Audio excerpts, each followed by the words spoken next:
Hello and welcome to the Daily Break Podcast, episode 25 for the week of July 2nd, 2015. I'm your host, James Lee. With me today, we have Taylor Kelsey. Hey! And Max Lee. Ow! Max turned into a dog. Welcome to cooking.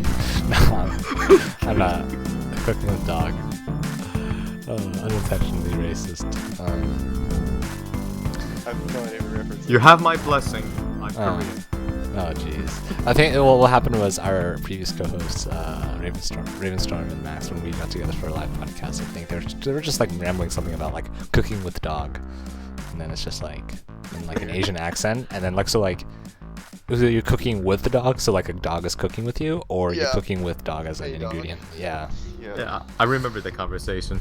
Yeah, that was pretty funny. Yeah. Slow news week this week, from what I've seen. I mean, like, there's a lot of controversy I really don't want to talk about. It's just really boring. It's not really newsworthy, at least for this podcast. Yeah. I mean, I did get to hear Total Biscuit like totally slam this YouTuber pretty hard. That sounded pretty fun. That was an awesome rant. Yeah. But aside from that, nothing new. This week we have some AMD Fury news. So like the AMD's flagship graphics card. Is it better than the 980 Ti? You probably know by now, but we'll give you a recap and discuss a little bit about it. Microsoft boasts a better lens for Oculus Rift. That's weird. Some esports news. Let's talk about Batman. Counter game, not just him in general. We can talk about him in general. I mean, I once had to write an essay, like a small response about why Batman doesn't kill people, or if it's good that he kills people or not. But well, he basically kills everyone in the new game. Yeah. Yeah, I noticed. When I left him. That's the problem. That car, man, Yeah. that car. Team Fortress 2 has merged. No, nothing. All right, so it's a passive tank. It's peaceful. all right, tank. so Peacekeeping tank. Yeah. Team Fortress 2 is now Counter-Strike Global Offensive, and then I will potentially break NDA. Yeah, I will. Okay, so we'll do the hardware stuff first. Really fast, like super fast. AMD announced their latest flagship graphics card, the AMD Fury. It's to compete with NVIDIA's offerings, the 980 Ti or the Titan X. And people have been like super like anticipating this card. I'm like, people are like just rumors out like everywhere. People are just like, it's gonna be 30% faster than what NVIDIA's got to offer. It's gonna be, using crazy RAM. It's gonna solve like world hunger. It's pretty insane. People have been pretty like hyped about this card. World Hunger Fury is a weird name for it. Like AMD solves world hunger. We're very bad about solving world hunger. Yeah, I don't know. I don't know why they decided to name it like that, but I mean, apparently they've used that same naming scheme for like an older card. But again, also, why would they do that? It's water cooled. The Fury X is water cooled. I think we discussed it during the E3. I thought water cooling was like a gimmick. So the thing, it's not really a gimmick. Like, the thing about water cooling is that it's pretty compact, because like when you're trying to cool something, you have two choices. Like for your CPU at least, it's like you either get like a giant heat sink with huge fans to dissipate the heat, or you go water cooling. Water cooling is for some people more compact, some people it's more complicated. Some people it looks better, some people it looks worse. I, for one, am in the party is like, well, it depends on your uses. If you're looking for dependability, I would get just a metal heat sink and then a fan, because I mean, is your metal heat sink going to break? Unlikely. Is your pump going to break in your water cooling loop? Possibly. Oh, very likely. Yeah, there's a lot of issues involved, but it looks good, and you could stuff it in like smaller spaces if need be. So it has its uses. In the case of AMD Fury X, there's like this, like, what is that noise? It's probably something outside of my house. Ah, I see. Sorry about that. No worries. So like there's like this huge heat sink that like either for older AMD cards, like they would run super hot, And I remember, I think AMD tried to release a dual GPU card, and they had to make it some humongous monster that required like a power jack to stay up in your computer. Like you had to prop it up in order so it doesn't sag and break your Oh my motherboard. god. So the water cooling is used to like mitigate that. It's so that it doesn't sag basically. It's insane how much Why does heat the this. cards heat up so much? There's some. I'm not an engineer yet, so I don't know. Like, even if I was, like, I probably wouldn't know. Yeah, well, to be fair, like I'm in the computer science and engineering. I'm like not even like a physical engineer, so to speak. I'm not. I could ask people. I could ask mechanical engineers or something about it, but basically what happens. But like the way the way they fabricate these chips is different from what NVIDIA does. NVIDIA's a little bit more efficient apparently. Blah blah blah. NVIDIA likes, AMD likes raw horsepower. Blah blah blah. So yeah, it's out. This card's out, and benchmarks say it's a little bit slower than 980 Ti, which is really disappointing for a lot of people because like AMD's been in the rut for for as long as I can remember at this point. Like Intel and NVIDIA have always had the upper hand, and people thought, hey, maybe this time AMD will get ahead, but that doesn't seem to be the case. Good news is AMD has more cards on the way, and maybe they'll be cheaper and better value for your money, but it remains to be seen. Yeah, that's just a bit of news I just want to talk about because benchmarks are out. It's a little slower than the 980 Ti. That's too bad. Another small tidbit is that it has like little like faceplate on the card itself, and AMD released like CAD or specs, I guess, so you could like 3D print your own little faceplate on it. I thought it was kind of cool, just like a little maker like thing. Xbox 360. Can you do that? I didn't. Yeah, that was when they got one of the first things that came out. Is like you can put your own faceplate on it. You can have Halo. It's gonna be so cool. And they were just like, this is dumb. Yeah. I'm not gonna do this. I can't imagine how dumb it is for like something that's inside your computer. Yeah, I mean, at least for the Xbox, it would be the outside. Yeah. I mean, people spend crazy amounts of money on computers just to make them look good, so Yeah. somebody's gonna do it. Yeah. I do like the look of the white Xbox though. Have you seen this? Like, it looks pretty good. Yeah. Wait, what are you talking about the Xbox One? Which? Yeah, the white Xbox ones. They look pretty classy. Like, I was talking about the 360. Yeah, with the green on it. I don't know. Like for some reason, whenever I think of an Xbox 360, like a white Xbox 360, I can't help but think of like a white Xbox 360, but it's got like smudges and like stains on it. I have no idea why. In my head, it's not pure white. It's like cigarette smoke stained yellow white. Yeah, maybe that just speaks to fault. Joined your chamber. Okay. Your chamber. Okay. All right. That was a close Those are good friend Joel. So that popping sound by. was recorded. That was, yeah. Yeah. Okay. You heard the enter and leave it. It was just so. Oh, it's good. Okay, we're good. I lost my train of thought. Do you want? Joined your chamber. Oh no. No, Go. Not again. Go. Oh, We are recording. Yeah, we're podcasting. Wow, that's. Hey, Joel. Hi, Joel. Go You away. left your chamber. Thanks, Oh, Joel. The most organized and professional podcast of all time. We have a private lobby when we go to the public one. I don't know what you expect. That is true. Why aren't we in the private lobby? We Whatever. actually, So- I don't think it's up anymore. But it was Yeah. funnier. What makes it funnier is And because we're back. yeah, what makes it funnier is that I installed like a little portal mod for TeamSpeak. I think Taylor has it installed as well. I have as well. Yeah, so like instead of hearing like user has disconnected from your channel, it's like human has entered your channel. Or no, your chamber. Yeah, it's pretty funny. Anyways, yeah, we're using TeamSpeak to record these podcasts. If you want to know how we do these, if you want to make your own podcast,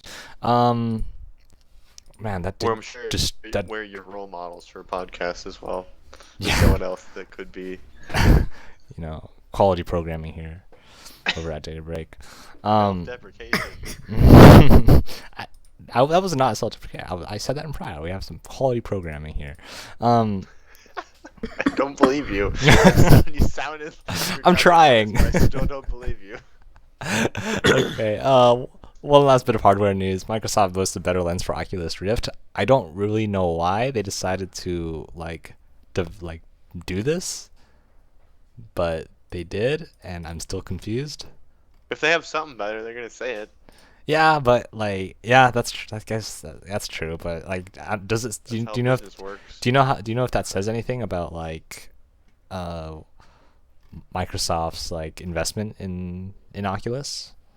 Not obviously not like an actual financial investment, but they're allocating resources to develop for it. Maybe They have like a partnership. they do have a partnership. Yeah.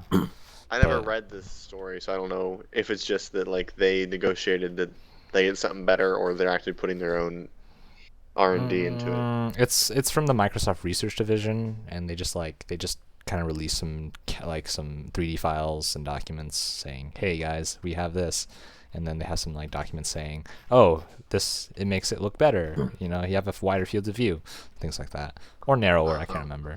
I don't know. Probably It is one wider. yeah.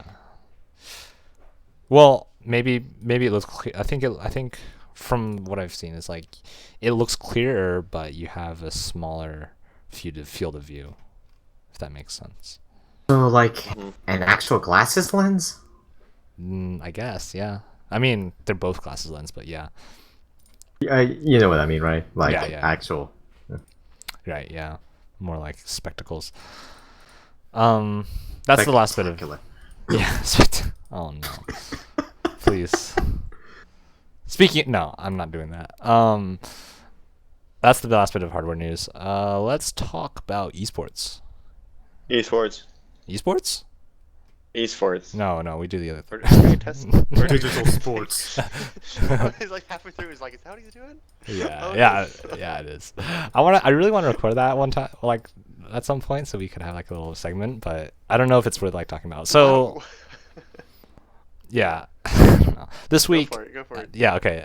We'll do it some other time. But for now, this week is starting the Counter-Strike ESEA ESL Pro League, or the EE Pro League. It's the finale of the season, first season of that they're doing this. It's $250,000 tournament, which is literally on par with what Valve does for their major events for Counter-Strike. It's really sad because Dota has Yeah, millions. And there we was did, a- a $250,000. There was an article today that the Dota 2 International 2015 prize pool has reached $15 million. Christ. So, Oh my god. yeah. Here we are. We're like, woo! We got some 250. too. Yeah, third party third party that has just as much as first party tournaments. Crazy. Woo!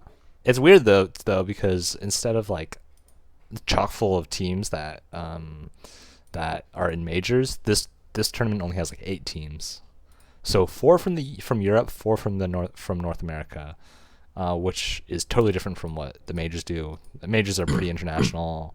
I've been told that they're doing Asian qualifiers for the next major in Cologne. Which Interesting. yeah, I would like to see that. I actually had a peek I at don't know the. any Asian teams. I don't either. I think Tyloo might have a team. I think it's Chinese. I'm not sure.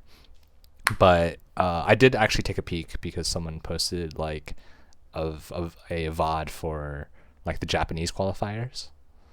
The Japanese play CSGO? There were 4 teams qualifying.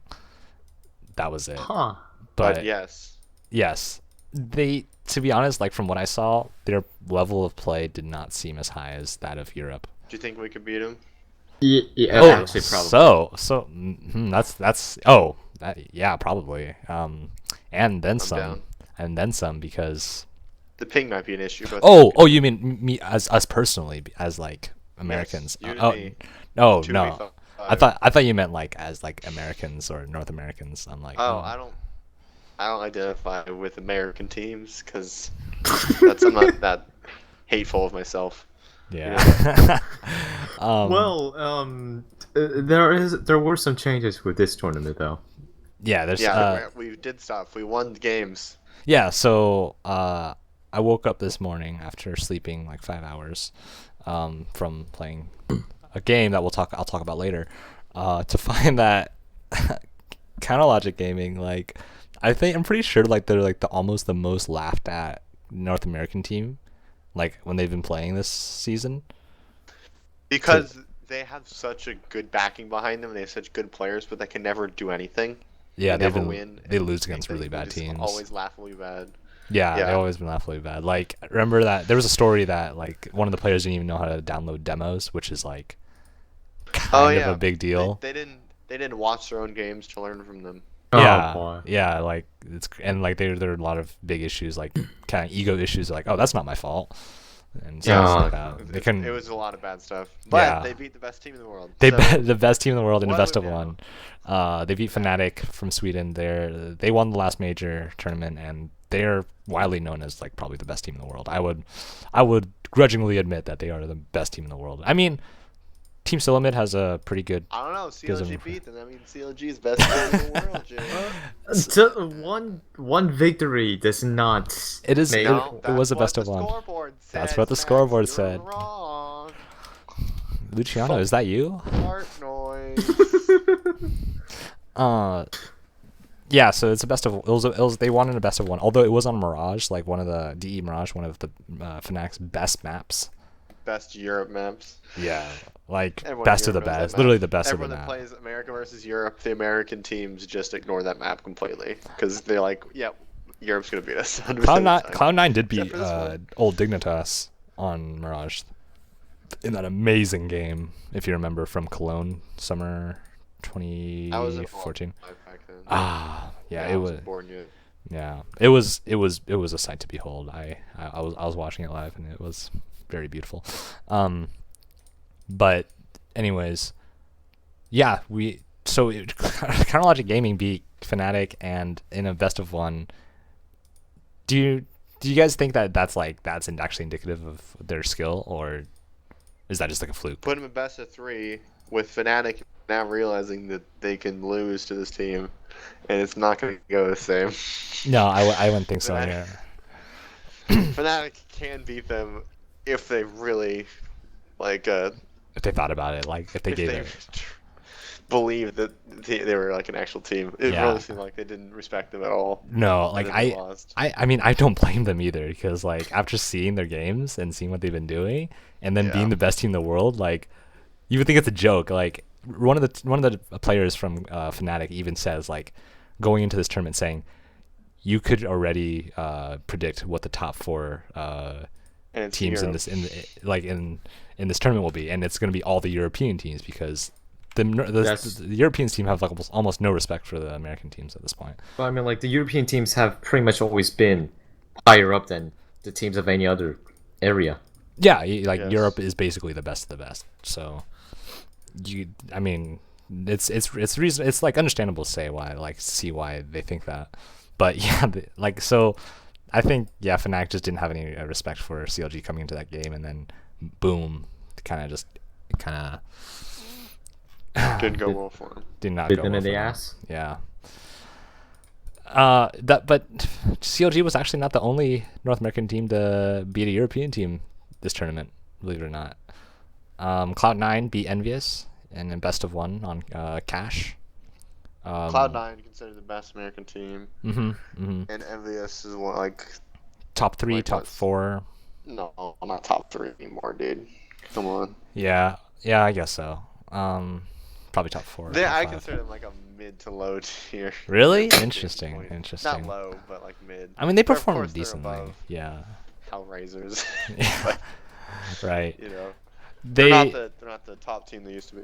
It's worth noting that literally just last weekend, Cloud9 played Envious in a best of 3, and they also beat them the first map, which was Train, and then they proceeded to lose the second 2. Yeah. So, like, glimmer of hope, but then they realized that. People have been saying that, like, Cloud9's performance was especially strong on this tournament, though, because their in-game leader, I believe his name is Sean Gares. On years, yeah. Their in-game leader has been studying Envious super hard ever since they played them in Gfinity Lane, which was again last week. So, like, I think one of the reasons why North American teams tend to perform worse than European teams is because there's like no other people to play against. Like you have crap teams playing against each other, and then like that's not going to make anybody better, right? You need to play. That's just a crutch that they use. Well, like I mean, if you want to improve, you need a challenge, and if the closest thing you have to a challenge is someone that's the same level Is as you CLG. or worse. But You're you hear about they're all crappy at practicing anyway. It's not like they're really good at practicing. But man, yeah, if we just could have played these better teams, like everyone just kind of doesn't practice correctly anyway. Yeah, I mean, I can make excuses all day and say like, well, I mean, which I'm going to right now, where it's like, well, because they're not playing so many European teams, they don't have any motivation to practice because they're destroying all these other North American teams, which are crap. But you're right though. The North Americans don't tend to not practice as well as rigorously as the Europeans do, because the Europeans, like, a lot of them are seriously salaried. Like Ninjas of Pajamas, like a top Swedish team, one of the top Swedish teams, is like they get paid a lot of money. Like we're talking six figures here. So like they obviously take the practice seriously. And if you compare that to the North American teams, like, I mean, I don't think they're paid anywhere near as much as the Ninjas are. So I don't think they're like incentivized to practice as well. Cloud9 are rich, dude. I don't know what you're talking about. Did you think they pay as well as NIP does? Probably. Six figures? Six figures? And we're America, dude. That's you know true. What we do? True, but like esports doesn't really pay that much in America. The big. It'll be interesting. Yeah. Well, yeah. The big. Cloud9's actually a pretty big organization. It wouldn't be far fetched to say that they pay them pretty decently. It's not really public knowledge, but it's under my impression that big names like Cloud9, they just really just don't have the money. TSM. Funny thing though is like the guys from TSM, they're like college students, and they have like sometimes they have to cancel tournaments because some of them have finals. Yeah. But anyways, Cloud9 beat Envious on cash, and I believe Keyed Stars, which is a really interesting story. They came from South America, Brazil, I believe, and then they moved over to the States to practice because they wanted to compete in the ESEA Pro League. And here they are, competing, and they beat arguably the second top team in the world, the second best team in the world, Team Solo Mid, the Danish. And do you think okay, so like Fnatic versus CLG, we could throw that out because they didn't have any respect for the team. Envious, you could probably chalk that up to the studying they've been doing. Cloud9's been doing against Envious after they lost against Envious in at Gamesfinity last week, or Gfinity last week. So, what do you think? What do you think was the reason why Keyed Stars beat TSM? Do you think TSM didn't have any respect for Keyed Stars? I don't know. Keyed Stars always seems to have the ability. Like a lot of low tier teams always have the ability to like pull one out of their ass, especially in best of ones. Like Hellraisers beats teams in best of ones constantly. Yeah. So best of ones just not like a good format in any way. No. What's funny is because of the way these upsets happened, the two best teams in the world ended up playing against each other anyways in a best of one. Yeah. The score was like 14-16, like super close. It was a really good game, but it was just crappy that they needed to do that. Yeah, they needed to do best of one. Shame about that, but we'll see how the rest of the teams progress. So long story short, a little bit of hope in the NA Counter-Strike scene, maybe. Little bit. As long as they keep having crappy tournament formats. Maybe. Yeah, I mean, I feel like Cloud9's got a chance. They did lose against Virtus Pro. I'm curious if they did anything that was pretty good. Well, a lot of people were saying, I mean, like I already said before, like a lot of people were saying that Sean Garris did a lot of homework on studying Envious, which is good because they have to play them again because they have in a best of 3 tomorrow. So we'll see how that goes.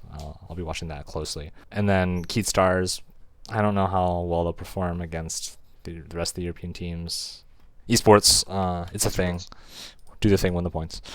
Batman there's been weird things with Batman, hasn't there? A lot of bad stuff. lot of bad stuff. When it first came out, there was a lot of poor performance issues. What happened was the game was capped at 30 frames per second, which is unacceptable for a PC title. Rain textures and ambient occlusion were absent from the game, as well as a ton of other bugs that like people were having poor performance as well. Like Absolutely horrible optimization. yeah, it was recently revealed that these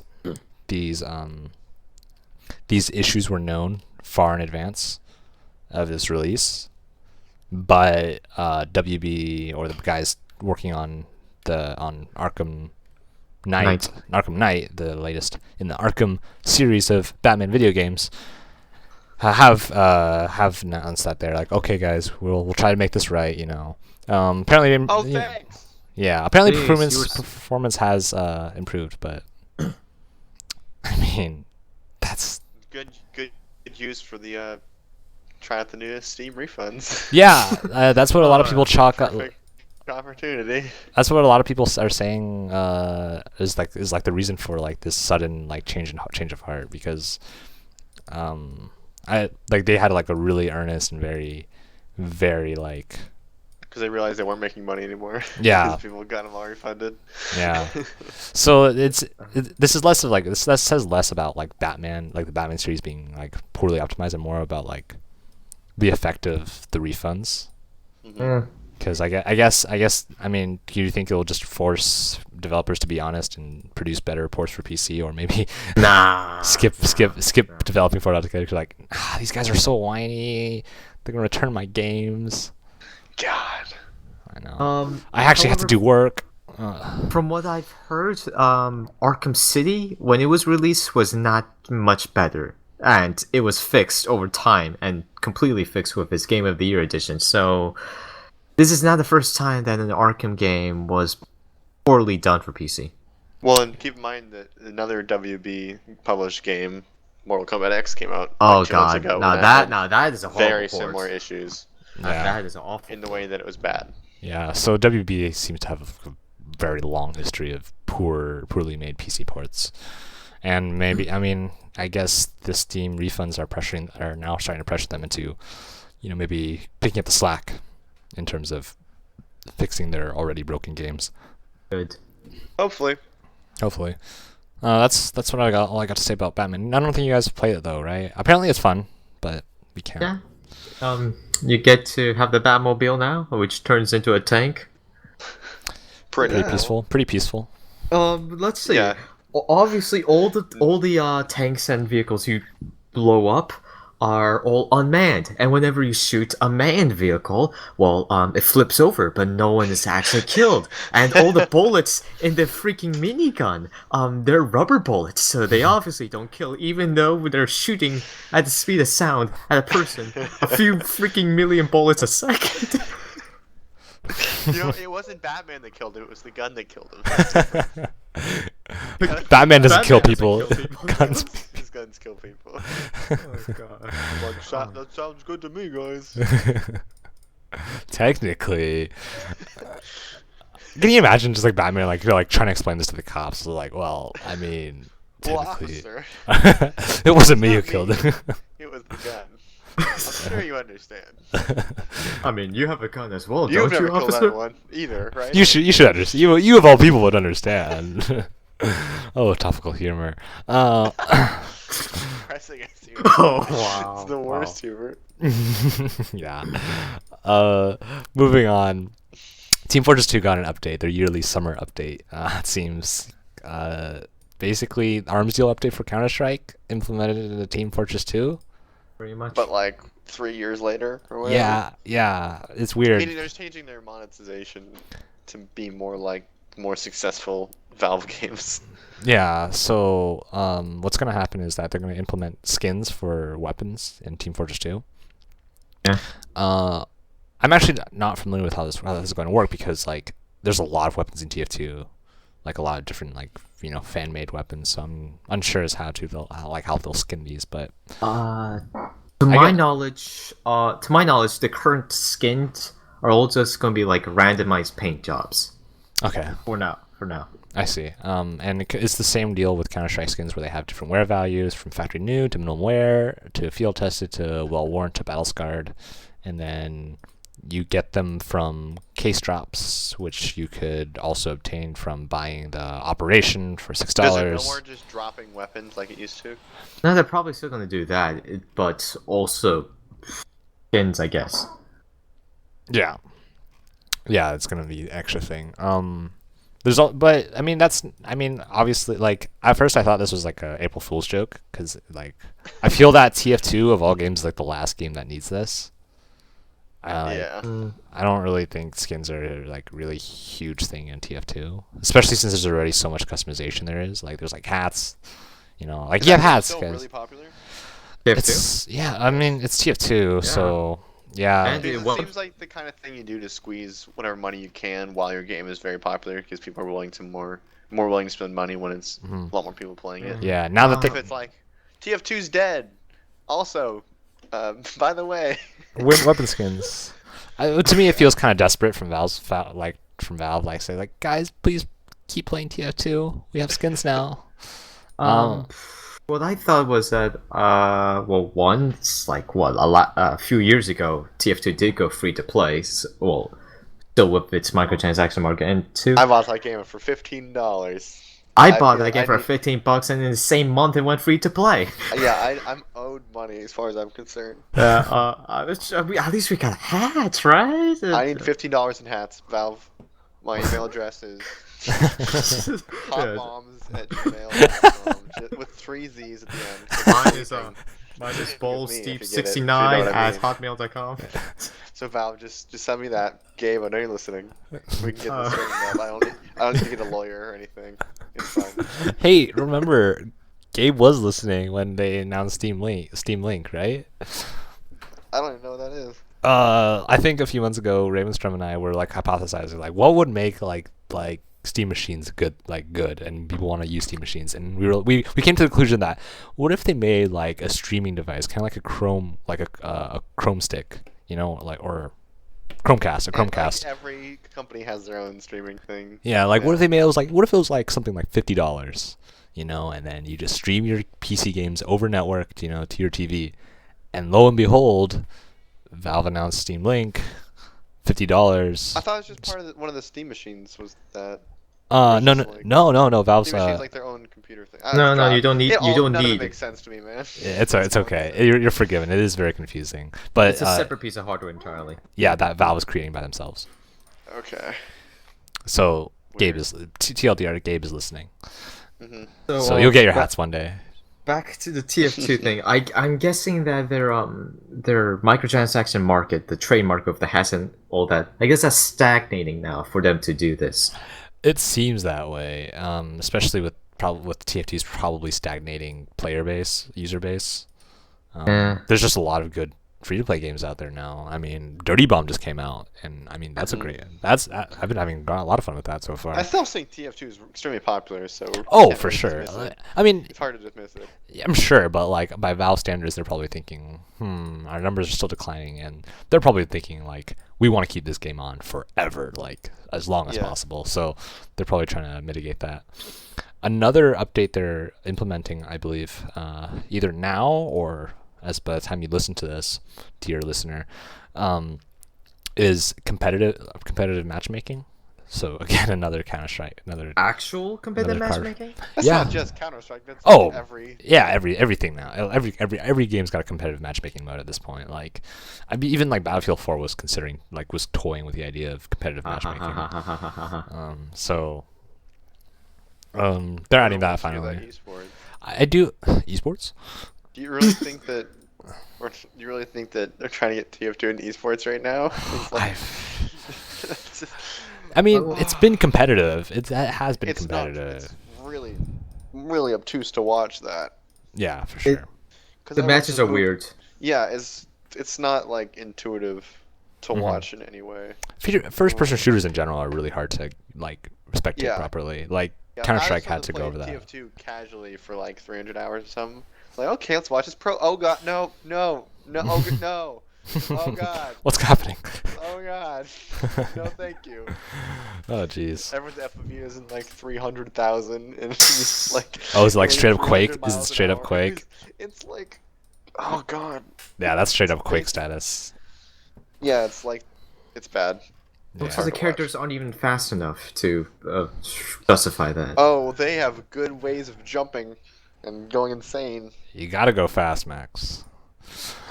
It's really, it's insane. It's weird, yeah. Yeah. But there are also going to be like a bunch of balance changes for the competitive mode. Yeah, because they used to have to ban items, but I guess Now they're trying to rebalance everything to work. yeah. So we'll see. I might try out some TF2 either tonight or soon. I'm downloading it right now. Oh really? You Interesting. uninstalled it? No, I'm downloading the update. Ah, okay, I okay. see. I see. If I uninstalled TF2, my computer would have like 300 more gigs to use. Yeah, it's a really big God. game. It's really strange too, because it seems like such a simple game, but it's really large. It's They need compiling it. on itself for years and years of.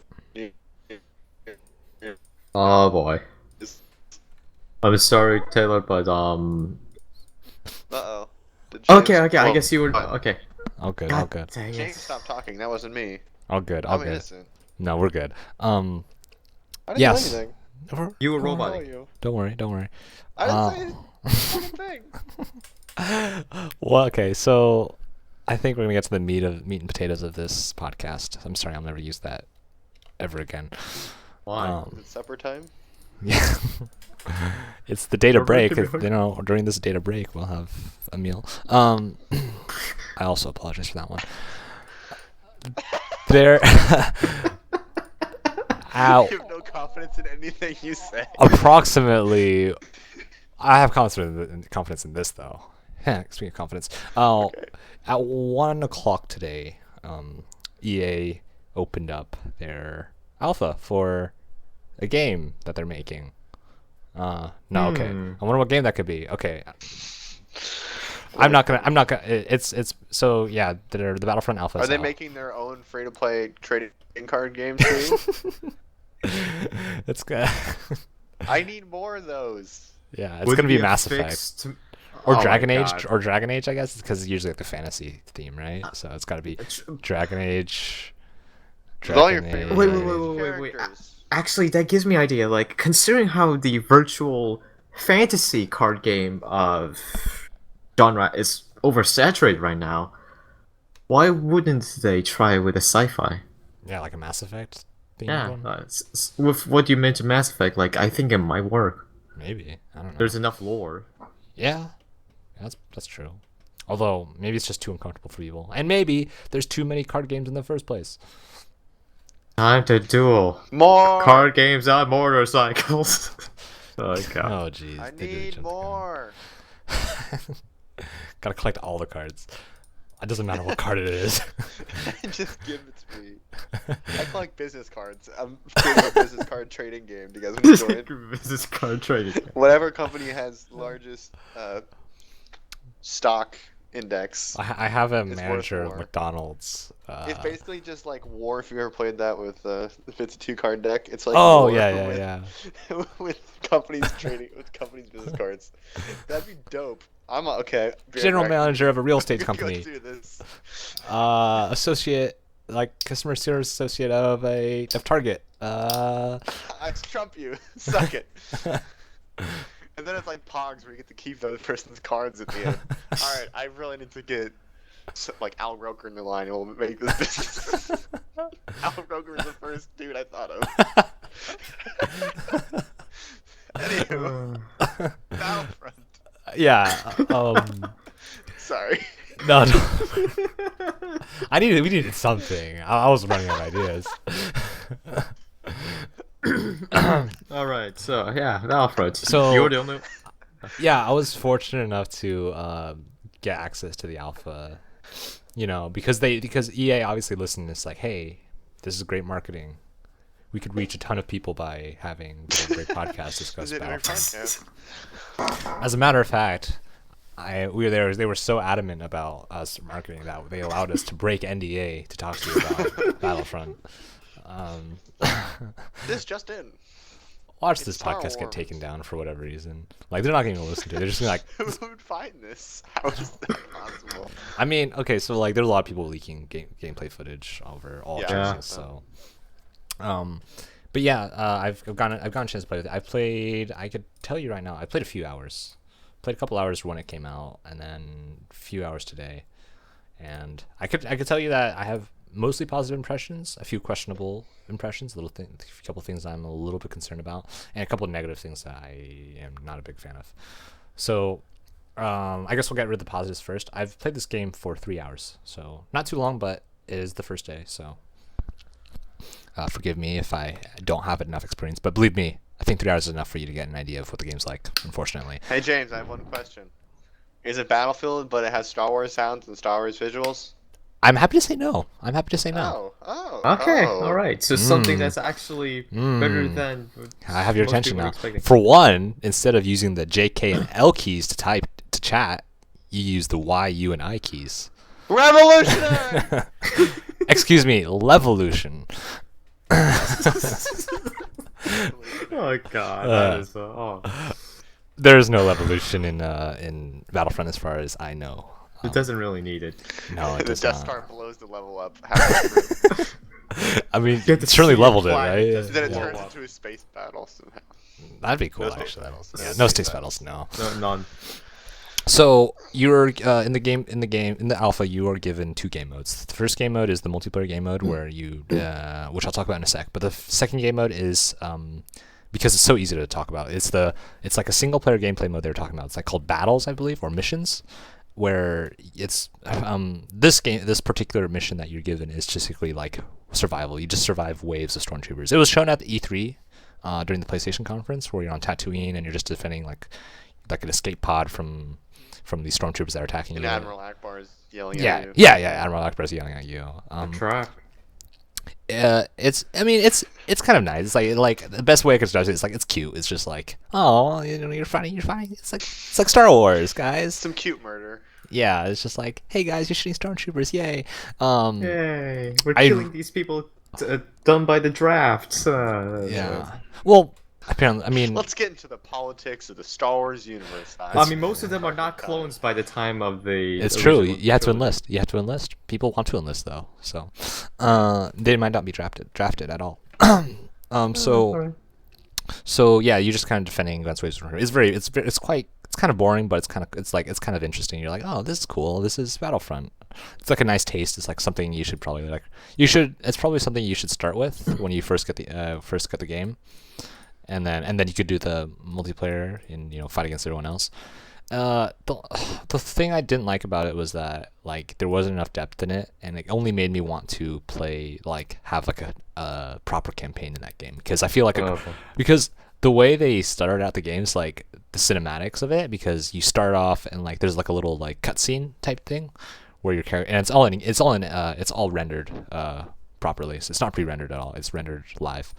So like the little cutscene there was like pretty well done, and I was like, oh man, I wish they actually had like a little campaign that I could play for Battlefront, but that won't be the case in this game. So that's the single player thing. It's also co-op, but it's not really that much different. You just have someone with you. But yeah, so the multiplayer version is you're on Hoth. It takes place on Hoth. It was in the E3 trailer. So the game mode is actually really hard to explain. I believe it or not. It's it's kind of like Rush from Battlefront, from the Battlefield series, but it's not. So what you're doing is you're protecting the rebel base from AT-ATs as rebels, and then the Imperials are obviously trying to destroy the generator for the rebel base. So what's going to happen is that the objectives are very simple to understand. AT-ATs, you destroy the AT-ATs, you win. The AT-ATs destroy your generator, you lose. Of course, you notice that the AT-ATs are on, like, people. It was announced that the AT-ATs were on rails. So you're like, how's that gonna work? But so what's gonna happen is that they progress for you, and then they like and you're and like they just keep going no matter what. So it basically kind of like sets its own it sets its own pace for the game for the match. But there's like some things that you can do about it. Can so it be like, destroyed and you repair it or something? you cannot. Or once they destroy it, it's over. Once you destroy it, it's over. So like the AT-ATs have a lot of health. It is pretty much where all the objectives are. Yeah. Not quite, because actually I would say that the AT-ATs are actually a very small bit. Like they're the main objective, like the overall objective, but you actually concentrate on the AT-ATs not very often, because the way you destroy the AT-ATs is not just by like hammering at it just through lots of like enemy fire, like just through like throwing rockets at it. That's not how it works. What you have to do is you have to like expose the AT-AT's vulnerabilities by dropping Y-wing bombs on them. And the way that works is that you activate uplink stations. So there's 2 uplink stations per region of the map, and for like I think it's like 5 minutes or something, you try to keep those uplink stations up, and then every 30 seconds or so, and if you keep an uplink station up for 30 seconds, it will add a Y-wing to your queue. So you basically as a rebel, you're supposed to protect the uplink stations long enough so that you gain like a large pool of Y-wings to attack the AT-ATs. The more Y-wings you have, the longer the AT-AT will remain exposed, giving you more time to attack the AT-AT. Does that make sense? Yeah. Okay, so and then the Imperials are actually trying to basically disable these uplink stations. You're not like destroying it or anything. You're just kind of like pressing a button, and then you're like, boop, it's off, and then the rebel comes by, boop, it's on. It's kind of dumb, but Foiled again. I know, right? It's the button. It's kind of dumb, but it's like gameplay wise, it makes sense. It's like, oh, kind of frantically, kind of rushing towards it and trying to get people off of it so you could have time to press that button. So like, and then so after those 30 minutes, so after those like 5 minutes or so is up, the Y-wings will come in, swoop down, and make the AT-ATs exposed for a period of time where your troops will then start firing at the AT-ATs to give damage to them, and eventually destroy them if possible. So the way this is done is either you have infantry using like their own gadgets, and I'll get to this in a sec, or you get battle pickups. So I'll get some details of the infantry in like real quick. So your infantry get you get to choose whatever weapon you want. Like you could, so there's like 5, I think weapons, and both sides have access to all 5 of those weapons. So like you could be like a stormtrooper with a rebel gun, or you could be a rebel with a stormtrooper gun. I assume that's for balance reasons. It to be honest, like even like Star Wars canon wise, like the rifles all look like something that the rebels would use or the stormtroopers would use. Like it maybe like all the guns are Imperial, and then the rebels are just using stolen Imperial guns. That's what I like to think. So that's just, to me, like I have no problems with that canon wise. It's not an issue. But so you can choose whatever gun you want, and they're all pretty good. None of them are really overpowered as far as I'm concerned. They all have their own strengths and weaknesses, but they're all pretty subtle. One thing to note is that there's no ammo. They all just overheat if you fire too long, which I actually like. Every single gun. Every single blaster is just gonna overheat instead of. Yeah, remember the backup blaster from the old Battlefront games? It's pretty much the same concept. Okay. Yeah. I mean, it makes sense that there's no ammo for just. It's a laser gun. It's a laser gun. Yeah. Let me put more lasers into this. Yeah. I'm glad that they took out clips and stuff. It's a lot. It feels a lot better in my opinion. So you have whatever blaster you want, and then from that you get 3 gadgets, and then with that you get 3 gadgets. So, and then if you guys saw the gameplay footage or whatever, there's like 3 cards. They look kind of poorly drawn in my opinion, but like your 3 different abilities or whatever. Yeah, you get 3 different abilities. So the first loadout, because you get to, I'm pretty sure you get to customize these later, but right now they're locked. So you get 3 loadouts, 3 gadgets per loadout, and the first one, for the first loadout, you get, I believe, it's like a little burst rocket launch, grenade launcher. So it like sends out a burst of like 3 little grenades and they explode after they hit the ground for a while. And it's actually not as overpowered as you think it is. It doesn't do that much damage, and if you don't get direct hits, you don't really kill people. The second one is like an ion blaster. I believe it does more damage to like vehicles. So like it's basically switching your blasters to stun. Set your blasters to stun, and then like. What are the cooldowns in this stuff? Is it none, or is it depends on the ability. So like the rocket, like the triple grenade launcher that I was talking about earlier, it's like 10 seconds, I'd say. Not that long, not super long.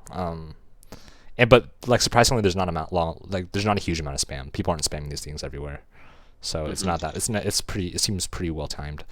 So that the grenade launcher, the ion blaster, and then you get the jetpack. So you don't hover with the jetpack. It's just like a big jump boost. It's a jump jet. Yeah, it's a jump jet. And honestly, the way that is implemented, I have no problems with that. Like the cooldown's pretty high because it's a jump jet. You don't want people just flying everywhere. But because of the way the maps are made, like it does give you a good boost. Pun not intended, for like just getting to different cliffs and things like that, and just like trying to get to your destination faster. I have no problems with that. And then the second loadout is you get a thermal detonator, just a grenade. The cooldown on that is surprisingly low. It's like 5 seconds, maybe. But there's no grenade spam, which is pretty good.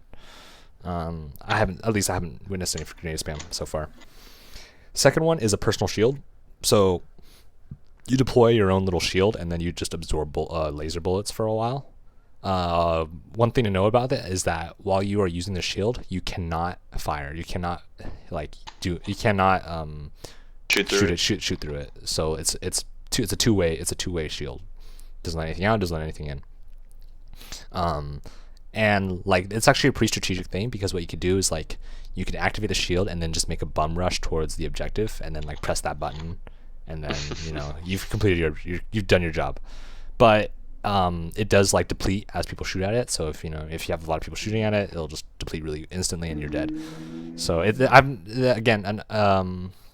probably say like weapon balance is actually really good so far. How does it 20 versus 20 feel? 20 versus 20, actually, people were always saying like it was too sparse, but because the map is not that huge, and it's always in motion. It's always in motion, right? Because people keep moving forward.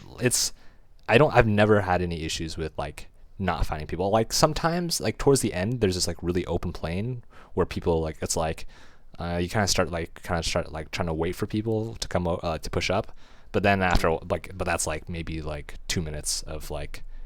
You just have to run a little longer, and then there's action. But I actually had no issues with how sparse people were. Like I never felt that I was alone, like on the battlefield by myself and just like wandering out in the middle of nowhere. I wonder how specialized each map is for their objectives. Like you can't put AT-ATs running through every map.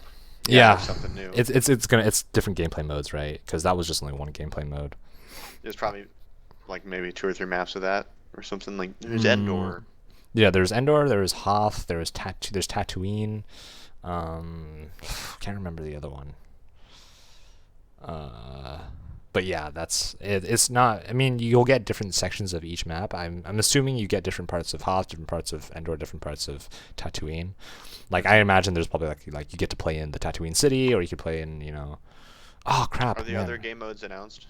No, there isn't. What do you guys think? It's gonna be like another like Conquest or probably Conquest. I'm trying to remember what the game modes were in 2. There was just Conquest. Like yeah. There was like a weird like Wookiee hunt thing where like it was all stormtroopers versus all wildlife, like all aliens, which felt. Oh God! Plays the Jawas and Tatooine. Yeah. It was garbage.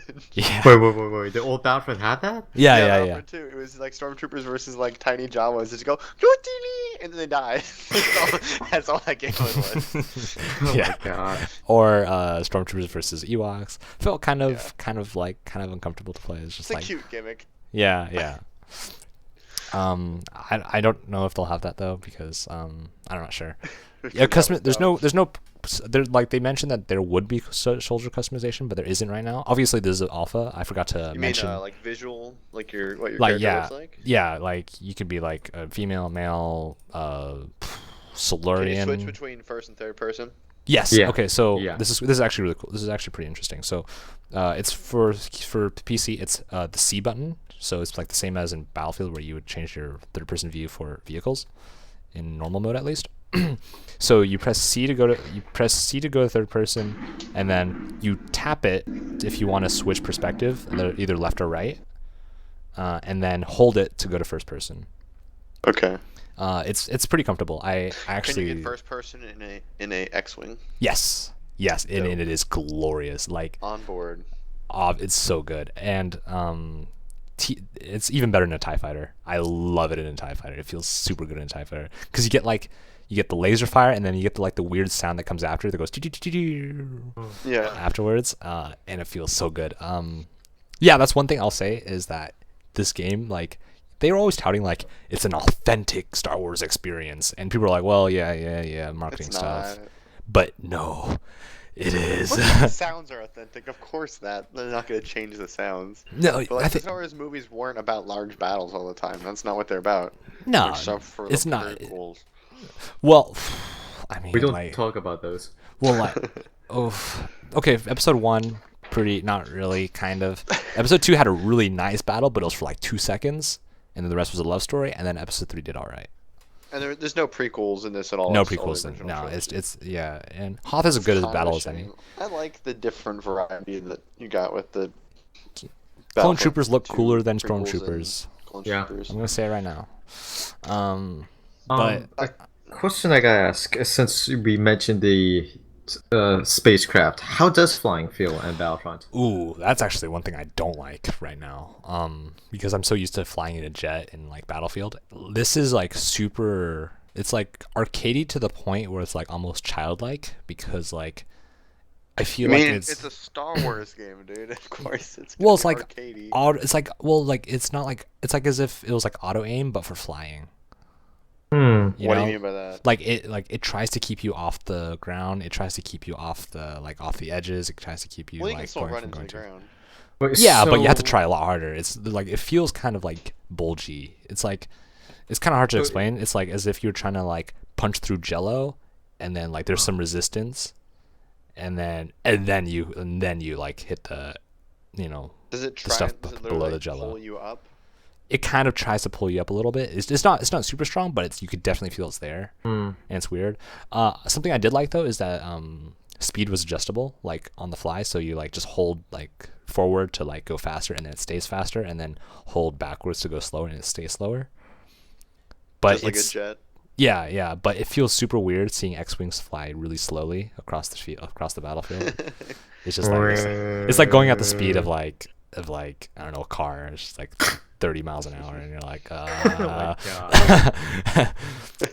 god. But other than that, it felt pretty cool. I didn't actually like, as much as I wanted to like it. I didn't like flying, but I liked the idea, like the act of it. I just didn't like flying. It's like flying. I like being in the starfighter. I didn't like actually flying it. They're trying to make it more accessible, which is good because I can't fly planes in Battlefield because it's impossible. Yeah. They're trying to make it so everyone has a more even playing field. Yeah. Because if you're somewhat good at a helicopter or playing Battlefield, you can just stay up absolutely in there destroy forever. People, and Yeah. it's not really a ton of fun to play against. So they're trying to balance it out that way.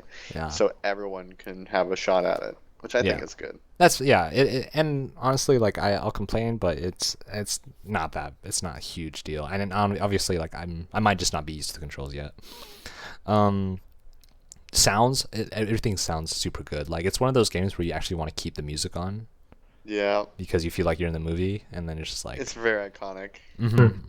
And like the blaster sound really good. Thermal detonators sound really good. Oh yeah, and the graphic fidelity was really good. Like I feel that modern games, I think, like, I don't know if I've complained about this before, but like some games will like try to look realistic and then fail at it, and then it just looks worse than if they just didn't try to look realistic. Do you have anything in mind when you're talking about?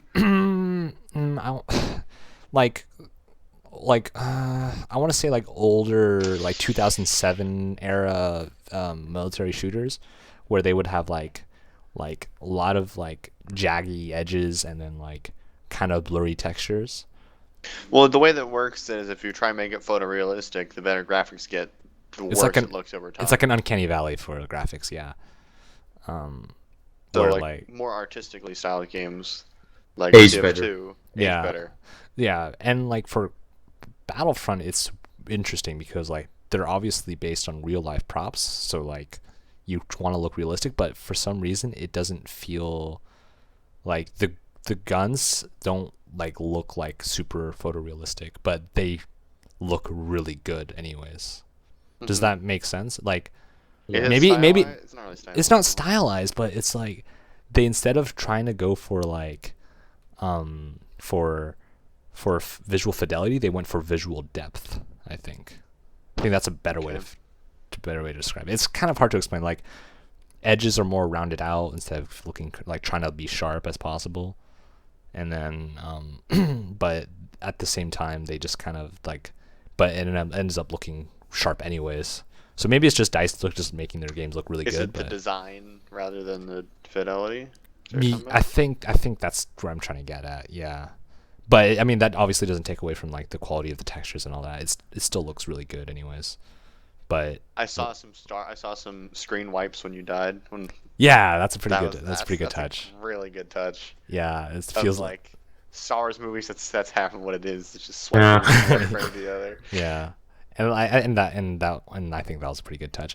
One thing I also didn't like was the UI. It felt like for a game like Battlefront, like it felt kind of weird for it to have like these like just weird single color UI. It felt kind of Daryl.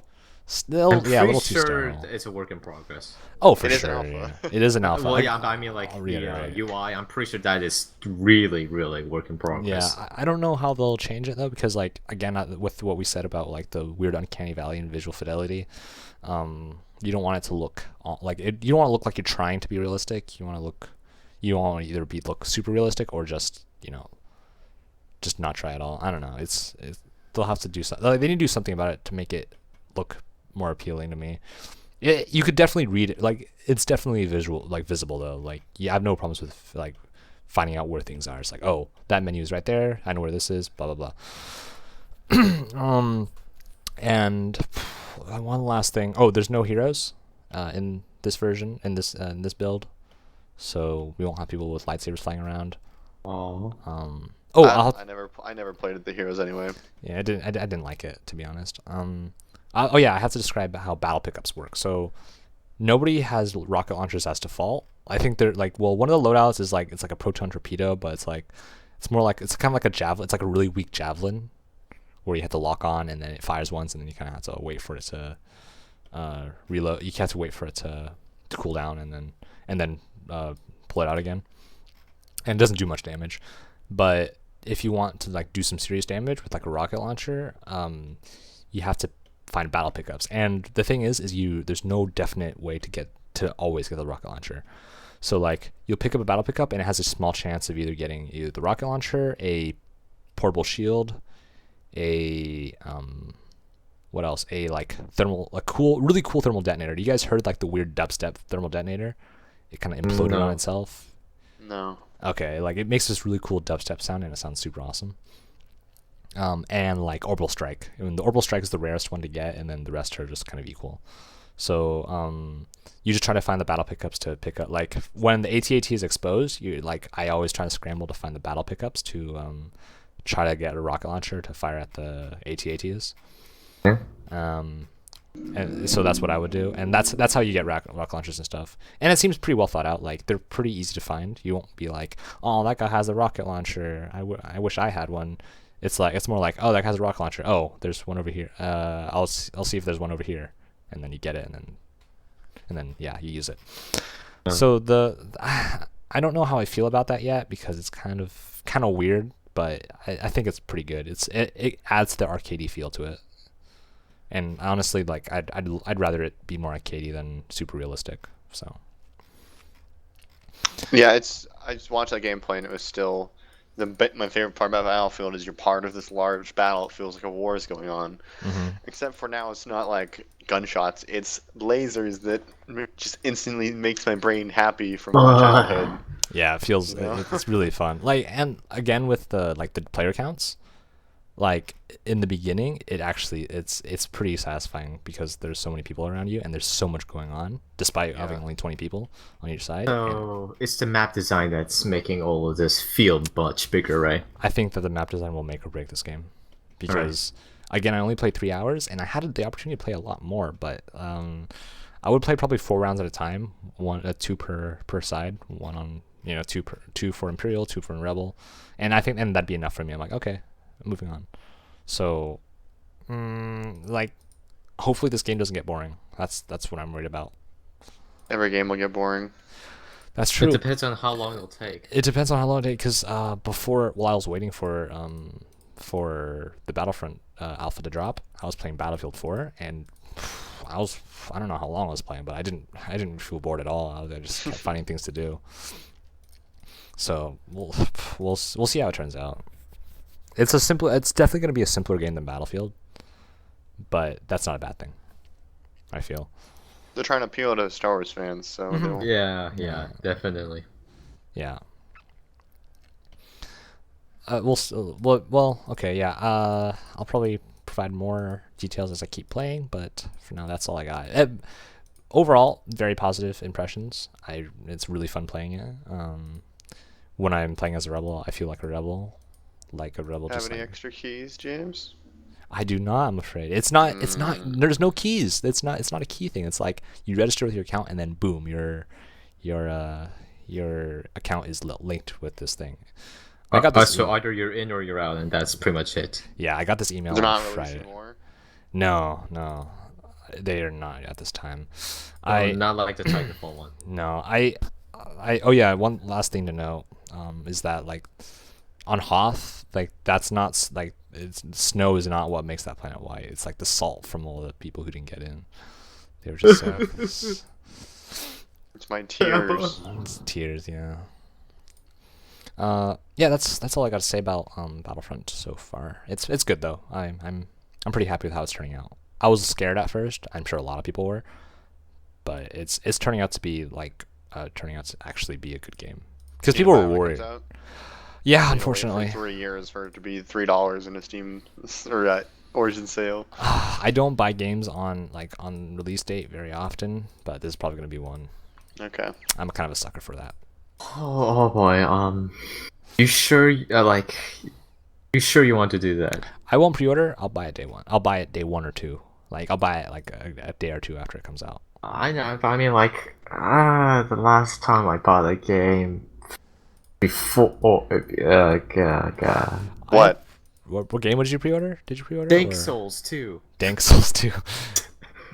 Oh yeah, that was less than stellar, wasn't it? You got burned by that by that DX11 edition too, right? Yeah, and that did not go on a daily deal or flash deal during the summer sale. Yeah, salt in the wound. It's really hit and miss. Yeah, how many games have you pre-ordered, Taylor?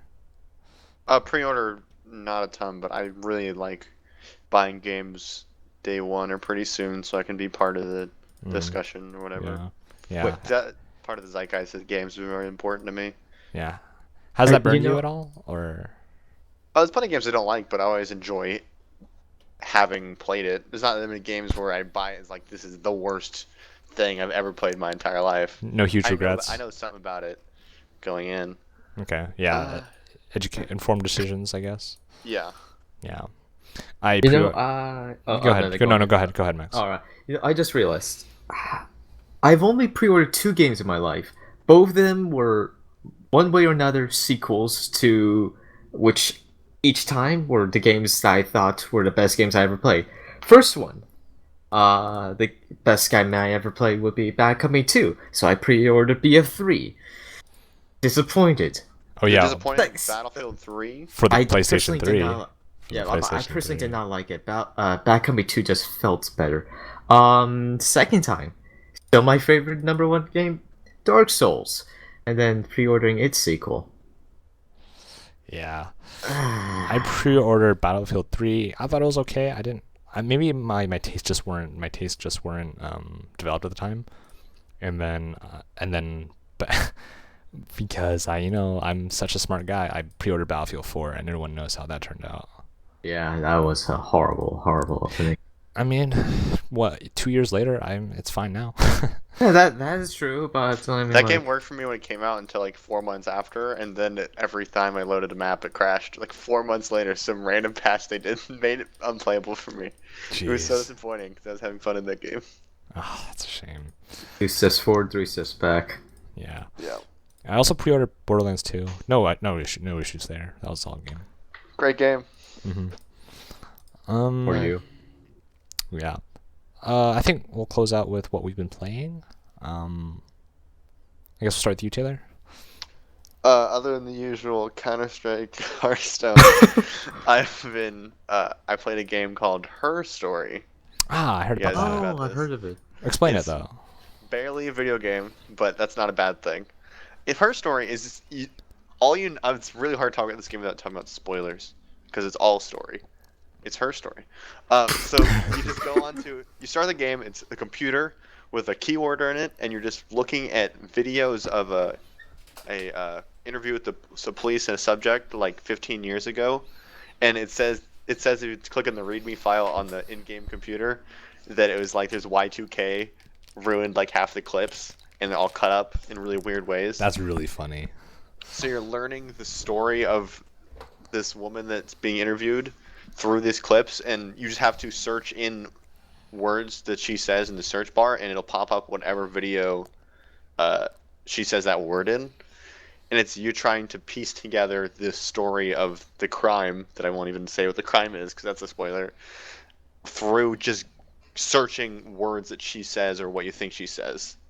Wow. And it's really, really interesting. It's very unique in that way. And it was like something like 270 videos or something like that. I played this with my friend Other Max, and I had a notepad out. We were writing things down she said, Wow. and trying to piece together the story in our head. And he had to leave after about 2 hours. We only got like a little bit less than half the videos, and we had come up with this insane, great story of what the crime was and how everything actually went down. And that sounds really fun. I really want to go back to learn the story, but it's also like this would sound really weird. It's the closest thing I've seen from video games that was at like abstract art. Here's this vague thing. Everyone gets the same information, the same picture. Take out of fully. it whatever you want. That sounds It's very interesting. insanely artistic in that way. I don't think Yeah. that's the way it was meant. It's meant for you to like try and find out everything, but I don't want to. I want to just see this random shape on this page, and then me and Max say, "It's a turtle." It's like it's not a turtle. It's not Her Story anymore. It's our story. So it's like It's very weirdly personal in that way. I really, really enjoyed that feeling. It's unique to games. I don't think it's super successful in everything it does. Like it kind of after you unlock a certain number of videos, it kind of leads you to an ending / credits, and I just didn't realize that was happening, and it kind of spoiled a little bit of a thing for me. Oops. It was just like, it said, "Hey, have you figured out what's happened to character that's a spoiler?" And then you can say yes or no, and I just kept saying yes to see if they tell me some information. But then the end is like, "Okay, great, credits." It's like, Oops. well, I'm not done. And it had like a weird twist in that too, in that conversation. And that was where we ended ours. It was like, here's this crazy twist that we had no idea this was possibly a thing. But if you probably saw the videos, you probably understood this is already a thing. It wasn't a twist to you.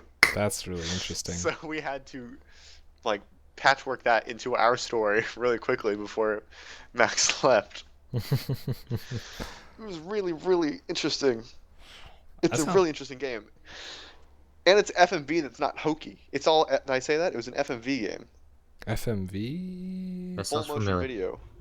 I see. Oh, so you mean like those it's an games? actress that's that's doing this whole thing. It's not like a CGI character. Yeah. It's an actress. Yeah, And I most noticed that. FMV games are really weirdly cheesy and hokey because And really old usually too. I haven't it's seen like- any. Like Sega Like, Saturn.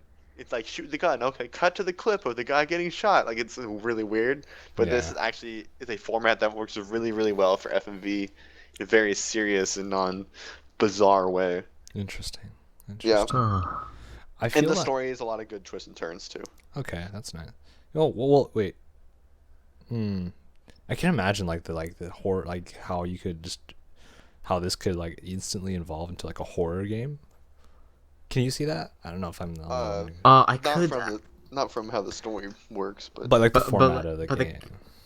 Well, Like Max, so how you would mean, you like- how would you turn into a horror game? security camera in the office building late at night, and you're the only security guard. Nah, you got it. Yes. I think something cooler would be is like your there's a clip where she's talking directly to you, the person watching the clips. something like 15 that. years later. Something like a weird creepypasta thing where it's like you SCP keep Foundation. where you just keep like piecing these videos together and they just keep getting creepier and creepier. And then like. Well, they you're do. go- The Oh. story gets insane, Oh, but it's not kinda- creepy. I Oh. don't know. It's really interesting because this is a non-linear story in the most basic It's- definition of yeah, that. I because just it's literally there is a specific order in which the interviews were shot in, like for dates over like several months of different Right. clothes and stuff. So you could technically, if you're insanely lucky, learn it chronologically, but it creates twists for you as the player just because you shot to a random time and you don't know what the hell she's talking about. yeah. And God, it's really interesting. That's I recommend it. It's also only $5. yeah. That's probably worth to look at. Look at. I feel like the game could be a social experiment of sorts. Ooh, just to see what people like cut If they're- do what Taylor Yeah, did. yeah. Cut it You're halfway getting a through lot of and see. data on like what people are uncovering. Yeah, just like do what Taylor did. Just do a study where do it just cut you off halfway through and see what they how they piece the story together and see what they think Yeah. happened. I think that's I really am actively avoiding going online and reading figuring out spoilers. what actually That's happens. probably the best idea. Yeah, definitely. Did you pick up anything else recently? Because the summer sale ended since we last podcasted, so I wonder. Oh, just like every sale, I buy things, but I don't play anything. That's pretty much most people. Such I is spent life. like $9 in the summer sale. I'm very happy with myself. Nice. Alright. Good self restraint. I'm proud. Uh, Max, anything new that you've been playing?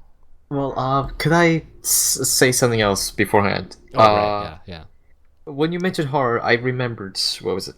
Oh yeah, how a person is trying to make a spiritual successor / reincarnation of PT using the Unreal Engine 4. That sounds absolutely terrifying because Unreal Engine 4 is scarily realistic. Yeah, graphically, apparently it looks pretty much the same. Are they trying to However, recreate the game one for one? no, it's very different because let's Spiritual, see, PT, it's what, a single hallway with a few rooms, right? And it keeps repeating. With this game, I believe it's called Allison Road. You're in your character's house, and you're walking around. Everything seems pretty normal, besides the blood that's suddenly there. Then the lights all go out, and apparently, though, it lacks the creativity that made PT so scary. Because with PT, every bit of design was made so that you would focus on a specific thing, or that your back would be always turned to an opening where the ghost could come from. While with this game, Allison Road, it's just a house, and it apparently has some awful voice acting. Although the actual footage is still scary because it is a realistic looking horror game. I really hope that I'll never see PT because it sounds so terrifying. You played a bit of Amnesia, right? I have not, thankfully. I thought you played for like a minute and quit. I'm familiar with it, but I have not touched that game at all. I've heard that PT is worse. Was worse. Because PT is not even on the store anymore. Scary is subjective, so it's hard to say which one's scarier. I guess that's true about a lot of people say it was worse. But then again, they pretty much had two genius guys working as directors. Okay, so what have I been playing? Bought a couple games on the Steam Summer Sale. Of those that I have been playing, let's see. One Finger Death Punch. I know about this game. Technically, it's two fingers because you use your mouse left button and right button. It's like a rhythm game, but instead of hitting circles or arrow keys, you punch people to death. They're all stick figures, so it's all fine. No one cares about stick figures. Because that's what we're worried about these days, violence in video games. No one talks about the stick figure genocide of 1989. Wait, what? So, fun, fast-paced, and with good music. The other thing, it was, I finally actually bought Skyrim. Oh, yeah. Yeah, and Enjoy modding it? spent much more time modding it than actually playing it. In fact, I did make two main profiles for it. One would be dark fantasy / ultra realistic profile, in which using the Duke Patrick's combat mod or whatever, you die in a few hits, and enemies will aim their arrows at your head. So Is this the first time you're playing Skyrim? No. Okay. First time legally. It'd be really First weird, time legally. Weird experience if you're the first time you're playing Skyrim was like, let's put on 300 mods, so it's not even the same game anymore. It's like saying it's like my first drink. You mean first legal drink? Although that one still feels to an extent like vanilla Skyrim. Besides the fact that combat becomes much slower and much more thinking than actually doing. My other profile, however, that is no longer Skyrim. That is basically an anime. Just like crazy. Is it just porn? No. Did you just like porn? No. I mean, I could download that if I wanted to. Which you do. Belongs to Skyrim. That's his third profile.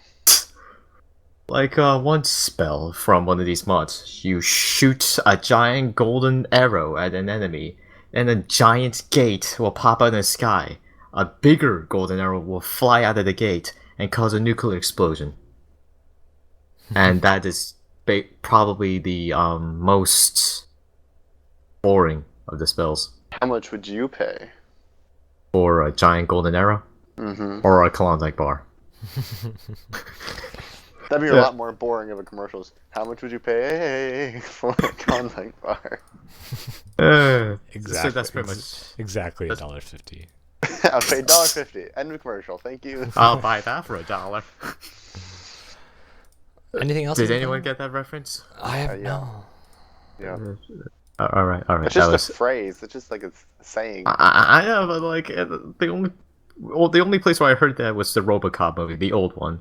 Okay, so what have you been playing, James? Because that was it for me. No, that's it. Okay, so I've been sampling various things from my haul this year. I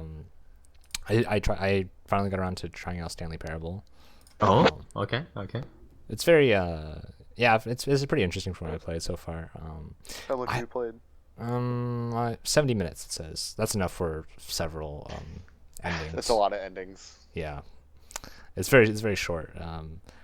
For some reason, like when I play games, like when I play Portal and like source-based first-person games, for some reason I always get really anxious because like I always like think that it might turn into a horror game because I feel like the way the game's paced, like the way you move around, makes it so easy to become a horror game. For some reason, I don't know. It's just like some weird fear I have.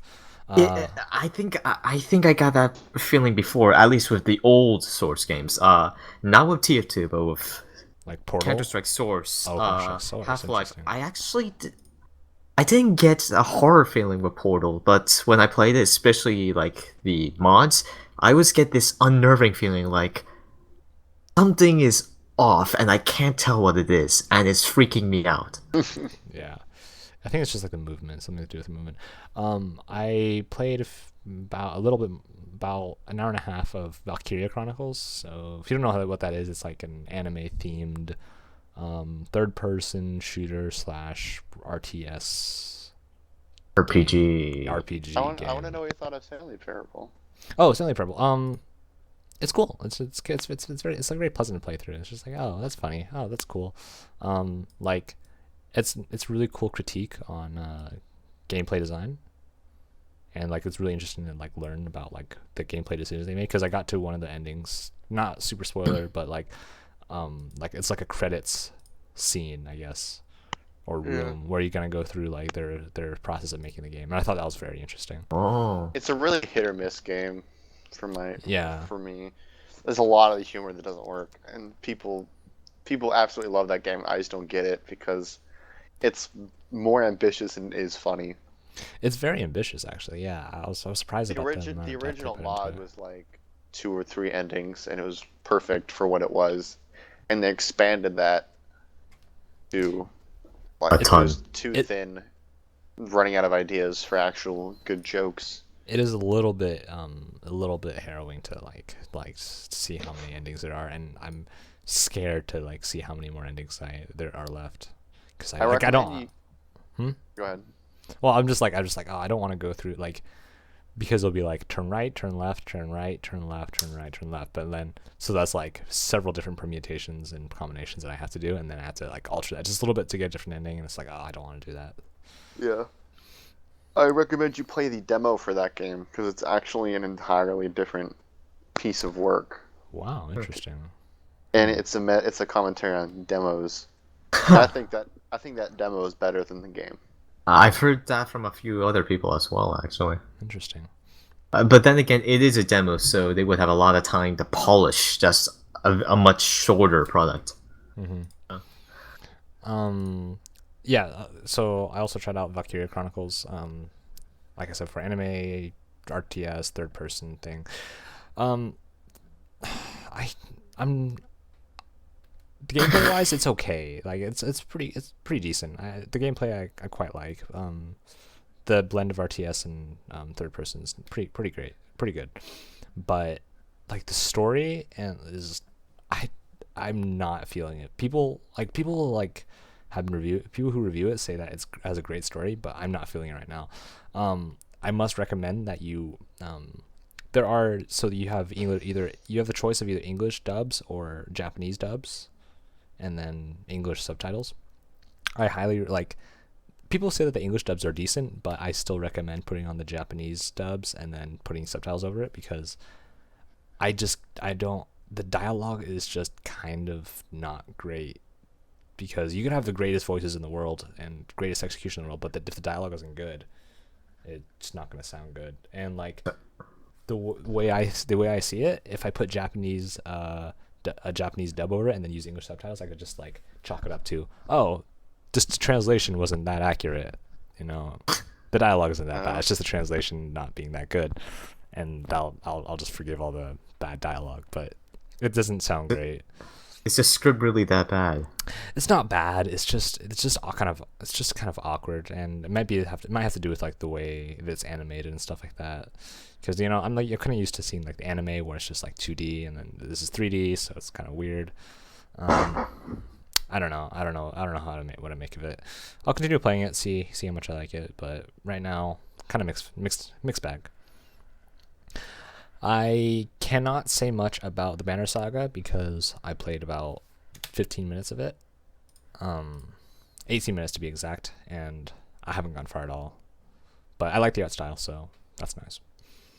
I have been playing a fair amount of Gauntlet with Max. Oh yeah, that's true. I completely last forgot week. about that. What are your thoughts on it, Max? The new Gauntlet. The new Yeah, Gauntlet. Yeah. I played the original Gauntlet 64 on Nintendo 64, and I quite liked it, despite not having a memory card. So like this is part of the reason why roguelikes strike such a chord with me, is because they emulate the time when I didn't have a memory card and I had to play through the entire game, or else I'll have to start all over again. I had to do that with Yeah. Star Fox 64. I had to play Exactly. that I in was one gonna say sitting. that. I never got past the second level in Star Fox 64. I just played the first level over and over and over again. Really Like, interesting. yeah. Even though that game's like an hour long or something. As a little kid, it was too hard. Yeah, yeah. I shoulder watched. I watched my brother play it a lot, and I remember when I took a nap. Like Yeah. I don't know, maybe I was just a kid, but like I saw my brother playing it, and then my mom told me to take a nap. I took a nap. I woke up. My brother was still playing it. It was pretty crazy. That was a fun game though. But At least yeah, you guys have genres that strike a chord with you. For me, well, it's filled with crap. disappointment. Oh yeah, Sonic and Mega Man. And- oh jeez, it's a hard At least life. Mega Man died with dignity, okay? Sonic the Hedgehog. No. I'm not gonna say he should be dead because no. Every time they get a good idea, like I'll say it. Sonic should be dead. no, but like every time they get a good idea, like colors or generations, they scrap it, and we get Sonic Boom, which is possibly the worst game since 2006. Oof. It's not the worst game. Well, the worst Sonic game since 2006. Oh, it's the worst Sonic game. Do you know my favorite bug in that game is like the greatest thing ever? The Knuckles is if you- jump? Yeah, if you jump and then pause, you Yeah. can unpause and then jump again. Just keep doing that over and over again. What does that do? So you get The So you basic. so you can jump in the air, pause, and you're stuck in the air. And as soon as you unpause, you regain your jump. Basically, So the you can game just jump, resets pause, your pause jump animation. until you get to the very ceiling of the world, and then just can walk on top of the world. Unlike Knuckles, This game was released. Oh man. as the buggiest piece of crap ever. On the Crytek engine, of all things, Good, actually. good playtesters for that one. Now we know why the company is made of ex-Naughty Dog members. Because they weren't good enough to stay in the original company. Yeah. But Gauntlet though, Oh yeah, that's right. An actual good game. Yeah, loads of fun. We have just pretty much decided to not play the melee characters and go full on range. Yeah, I play it more like a twin stick shooter than like a dungeon crawling Diablo style game. I much prefer the range characters. So like I don't know. It's just maybe it's just my playstyle, but like I just feel more comfortable with playing as the archer. No, those Rapid characters fire look archer. a lot way more simpler and boring to play as than the ranged ones, like was it the mage or something? Oh yeah, the character I enjoy playing is definitely the mage because he has such an arsenal that works for nearly every situation. Yeah, And- because well, keep going. Go ahead.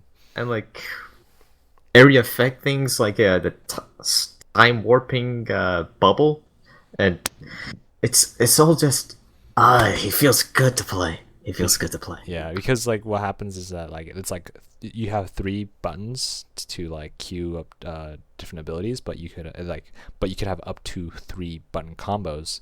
So there's like whatever how many like 27 permutations of spells that you could do. Mm-hmm. And then you just so like there's like a ton of different spells you can do, whereas the other characters only have like 4 abilities. So like the mage is a really interesting character to play, but I much prefer the archer because I'm dumb and don't have enough time to queue up to memorize all those spells. It only take you an hour. I mean, well, for today when we played today, even though I memorized everything, I made mistakes during the most clutch moments, getting the wrong button combination and shooting a fireball instead of making a shield to save myself and ruining the freaking run. Oh yeah. Because you have to when you die, you have to start the entire thing all over again, and the mazes go the dungeons go for like probably 20 minutes or so. So it's like if you die, it's just like, oh, you just wasted 20 minutes. You got to start all over again. The mage has the highest learning curve of all the characters. For sure. I don't know what the necromancer is like because he or she is DLC, but Yeah. for the main game, mage. Yeah. I have not played a Gauntlet in a really long time, so I'm like, to me, this is perfectly fine for me to play. Apparently, like middle versions of Gauntlet that were not the 64 or this version were better. I'm not sure. You know the 64 wasn't the original version, right? Oh right, yeah. It's an arcade game. Oh, yeah, that actually sounds like it makes a lot of sense. Actually, weren't there a lot of arcade games like Gauntlets back during the late 90s? Where like Like what about what like Gauntlet? Well, like Was a you popular are game. like 4 or 5 heroes, going through dungeons, fighting monsters as a challenge, and then earning new upgrades. You're just kind of describing video games. True, but I mean like Gauntlet or Diablo, except on the arcades. Like there were a bunch of arcade machines like that. At least 2 different series. I completely forgot what they were. Oh, I see. But yeah, Gauntlet's been pretty fun. And it's also got local co-op, which I appreciate in a decade without local co-op. So More than a decade, really. But no, yeah, I guess it's just a decade. well, I mean, Wait. we just don't play. There's just not a lot of local co-op games anymore. And then no, keep going. When did the PS3, Xbox 360 generation start? 05, 06? Okay, so yeah, a decade. Okay, all right. Yeah. But yeah, other than that, been playing some Dirty Bomb. They have a new mercenary rotation. It's actually good. It's not all sniper. Your team isn't made of all snipers now. Now it's all people shooting grenades. Yeah. At least one of the characters is an objective-based class, which you bought last time. All proxy. Yeah. Proxy is useful. Yeah, really good class. Other than that, I think that's it. Other than the aforementioned Star Wars Battlefront and Battlefield that I'm playing, and Counter-Strike. But yeah, I think we'll close out. Anything else you guys been working on? Anything you guys want to talk about? I Nothing got an really. A on my test today. Oh, job, Taylor. congratulations. Thanks, guys. Like this video if you appreciate if you want to congratulate Taylor on his A in his exam. Also, please subscribe. It's kind of lonely being the only subscriber to our Don't worry, Max. I'll subscribe. I'll get this going. Oh my. Train. Thank you for listening. Our this week's intro and outro again provided to you by Grant Webster. Yeah, SoundCloud is in the video description. And with that, I'm gonna say adieu. On behalf of Taylor, Max, and myself, we will see you next time.